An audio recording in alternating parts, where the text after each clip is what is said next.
കേരളത്തിലെ LDF, UDF മുന്നണികൾ പരാജയം സമ്മതിച്ചു കഴിഞ്ഞുവെന്ന് പ്രധാനമന്ത്രി നരേന്ദ്രമോദി.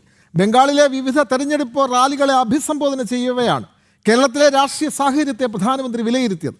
ബംഗാളിൽ സിൻഡിക്കേറ്റ് ഭരണത്തിന് അന്ത്യം കുറിക്കുമെന്നും ഏകീകൃത സിവിൽ കോഡ് നടപ്പിലാക്കുമെന്നും പ്രധാനമന്ത്രി പ്രഖ്യാപിച്ചു. പശ്ചിമ ബംഗാളിലെ പൂർവ്വ ബർദ്ധമാനിൽ നടന്ന റാലിയിൽ കേരളത്തെ ഉദാഹരണമാക്കിയാണ് പ്രധാനമന്ത്രി നരേന്ദ്രമോദി പ്രസംഗം ആരംഭിച്ചത്. കേരളത്തിൽ LDFO, UDFO വിജയസാധ്യത അവകാശപ്പെടുന്നില്ലെന്നും പരാജയം അവർക്ക് മുന്നിൽ വ്യക്തമാണെന്നും മോദി പരിഹസിച്ചു. ബംഗാളിൽ കെട്ടിപ്പിടിച്ചു നടക്കുന്ന കോൺഗ്രസും ഇടതു പാർട്ടികളും കേരളത്തിൽ ജനങ്ങളെ കബളിപ്പിക്കാൻ ഗുസ്തി പിടിക്കുകയാണെന്നും അദ്ദേഹം കുറ്റപ്പെടുത്തി.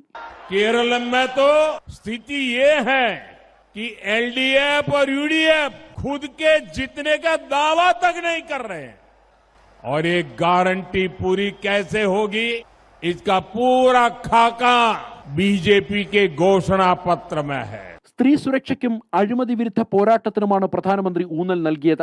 ആർജക്കർ മെഡിക്കൽ കോളേജിലെ ഡോക്ടറുടെ കൊലപാതകത്തിൽ കുറ്റവാളികളെ സംരക്ഷിക്കുന്ന തൃണമൂൽ നിലപാടിനെ അദ്ദേഹം രൂക്ഷമായി വിമർശിച്ചു. ബംഗാളിൽ ഏകീകൃത സിവിൽ കോഡ് നടപ്പിലാക്കുമെന്നും നുഴഞ്ഞുകയറ്റക്കാരെ തുരത്തുമെന്നും മോദി പ്രഖ്യാപിച്ചു. അഴിമതിക്കാർക്കെതിരെ വൈറ്റ് പേപ്പർ പുറത്തിറക്കുമെന്നും സർക്കാർ ജീവനക്കാർക്ക് 7ാം ശമ്പള കമ്മീഷൻ നടപ്പിലാക്കുമെന്നും അദ്ദേഹം ഉറപ്പ് നൽകി.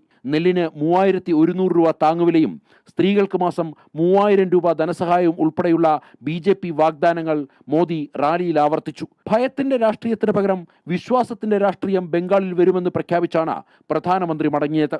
ജനം, ഡൽഹി.